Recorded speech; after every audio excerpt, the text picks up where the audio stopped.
మనం ఒకసారి గత కొంతకాలంగా చూస్తే నీళ్ళని దోసుకపోయే కార్యక్రమం చాలా విజయవంతంగా జరుగుతూ ఉంది. మన పాలకులు ఎందుకో కళ్ళు మూసుకొని కూర్చున్నారు. ఒకటి పాయింట్ నెంబర్ 1.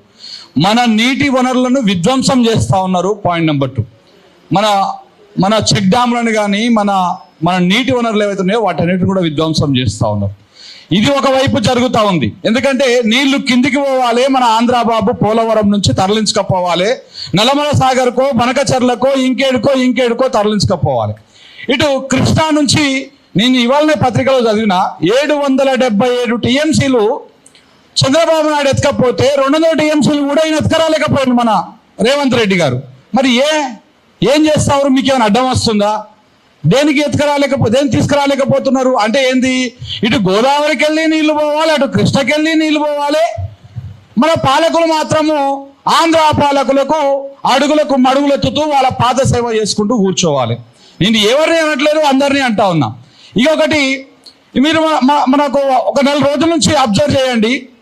ఏదో ఒక రకంగా తెలంగాణ అనేటువంటి దాన్ని చేజిక్కించుకోవడం కోసం ప్రయత్నాలు చేస్తున్నారు. మా కేవీఆర్ ఏదో చిన్న విశ్లేషణ చేస్తే, ఇంతకుముందు పృథ్వన్న స్టార్టింగ్ ప్రసంగంలో చెప్పారు, చిన్నది, అది పెద్ద ఇష్యూనే కాదు. దాన్ని ఆయనని ఇక్కడికి వచ్చి అరెస్ట్ చేసి తీసుకుపోయి 3rd డిగ్రీ చేసి ఒక విద్వేషాన్ని రెచ్చగొట్టేటువంటి ప్రయత్నం చేసింది ఆంధ్ర పాలకులు, తెలంగాణ వాళ్ళు కాదు. దాని తర్వాత మళ్ళీ ఇంకొక కేసు పెట్టి, ఫేక్ కేసు పెట్టి మళ్ళీ అరెస్ట్ చేస్తామని చెప్పేసి ఇంటి దాకా వచ్చితే అడ్డం పడింది ఇదే తెలంగాణ బిడ్డలు.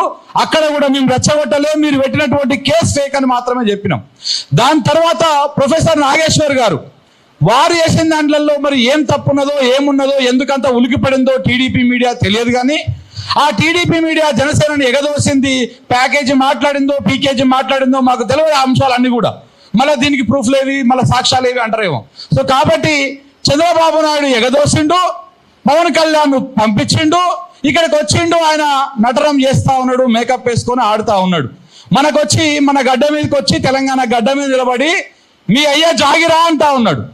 బరాబర్ ఇది మా అయ్యల జాగిరా అని మా అన్నలందరూ చెప్పారు. ఇక మనం కొత్తగా చెప్పాల్సిన అవసరం లేదు. కానీ ఇక్కడ మనం అర్థం చేసుకోవాల్సింది ఏంటి అంటే, వీళ్ళు ప్లానింగ్ ప్రకారం చేస్తూ ఉన్నారు.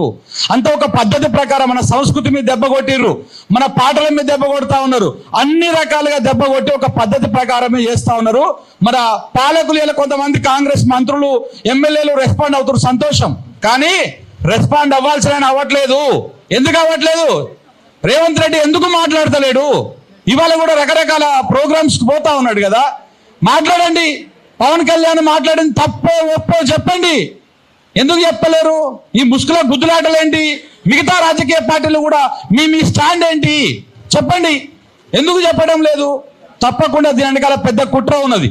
నిజంగా పృథ్వన్న ధైర్య సాహసానికి నేను ఒప్పుకుంటా ఉన్నా. ఏదేమైనా ఇది వదిలిపెట్టొద్దు. ఎవడో తెలంగాణ వాడు, మరి తెలంగాణ ఎవడు జాగిరో తప్పకుండా తేల్చాల్సినటువంటి అవసరం ఉన్నది.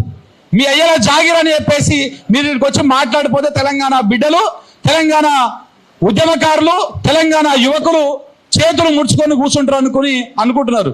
ఇంతకు ముందుకు చెల్లె అస్మా నాకు ఆ స్క్రీన్ షాట్ చూపించిందన్న, వాళ్ళు చేసిన మెసేజ్. అసలు అది మనం చదవలేం తెలుసా? ఎంత ఘోరం అంటే మీరు లాస్ట్లో చెప్పండి దాని గురించి. ఎంత ఘోరం అంటే మరి ఆ రేంజ్లోనా? ఒరే మీరు మనుషులేనా? అసలు నాకు అర్థం కాదు. ఏమైనా మాట్లాడేది ఉంటే, చెప్పేది ఉంటే మీరు కూడా ఒక మాట రూపంలో చెప్పండి. గంత ఘోరంగా, అంత వీచంగా మనం ఒక అమ్మాయికు మన పుట్టుకనే ప్రశ్నార్థకం లెక్క మీరు ఆ రకంగా బూతులు తిడితే ఏం భయపడతారు అనుకుంటున్నారా? ఇంకొకటి, ఇదంతా ఒకవైపు నడుస్తూ ఉన్నది. ఏది? మీ అయ్యల జాగిరా అని ఒక ఆయన అంటాడు, ఆయన ఇంకొక ఆయన టీవీలో కూర్చొని 2028 పవన్ కళ్యాణ్ తెలంగాణకు సీఎం అని ఒక ఆయన అంటాడు, ఇంకొక ఆయన డిస్కషన్, ఇవన్నీ నడుస్తున్నాయి. మనం ఒకసారి ప్లాన్గా చేయండి. ఇలా చంద్రబాబు గారు సూక్తులు చెప్తున్నారు పత్రికలల్లో, పవన్ కళ్యాణ్ మనం అటు అనకూడదు, అందరం కలిసి చెప్పవాలని పెట్టేటువంటి ఆర్జుడే అయినా దీనికి. దాని తర్వాత లాస్ట్ 2 అంశాలు చెప్తా.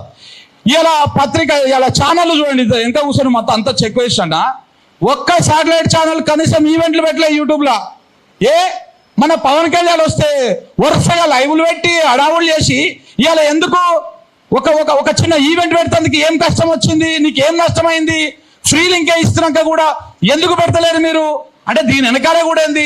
ఈ భావజాలం ఏది కూడా ప్రజలకు పోకూడదు. మీకు అర్థం కావట్లే. మీ ఛానళ్ళని ఎవడు చూస్తలేరు నాయన, అయిపోయింది మీ కథ, మీ దుకాణం ఒడిచిపోయింది.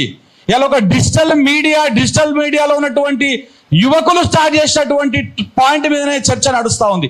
ఆ విషయాన్ని మీరు అర్థం చేసుకోండి. మీరు మా చుట్టుముట్టు తిరుగుతున్నారు, మేము మీ చుట్టుముట్టు తిరుగుతలేం. సో కాబట్టి మీరు విస్మరించండి, చేయండి. తప్పకుండా ఒక రోజు మీ మీద కూడా చర్చ పెట్టే రోజు వస్తుంది. నేను అదే కోరుతా ఉన్నా, ఈ మీడియా ఏది మన మీడియా కాదు, మన మీడియా మనకే ఉన్నది. దాన్ని మరింత బలోపేతం చేసుకుందాం, మరింత మనం ముందుకు పోదాం. ఈ నినాదాన్ని, ఈ పట్టుదలని ఏ మాత్రం సడలకుండా తెలంగాణ వైపు ఎవరైనా కన్నెత్తి చూస్తే లాగులు తడిసేటువంటి విధంగా మన దమ్మెంతో చూపిద్దామని చెప్పేసి తెలియజేస్తూ సెలవు తీసుకోవడం.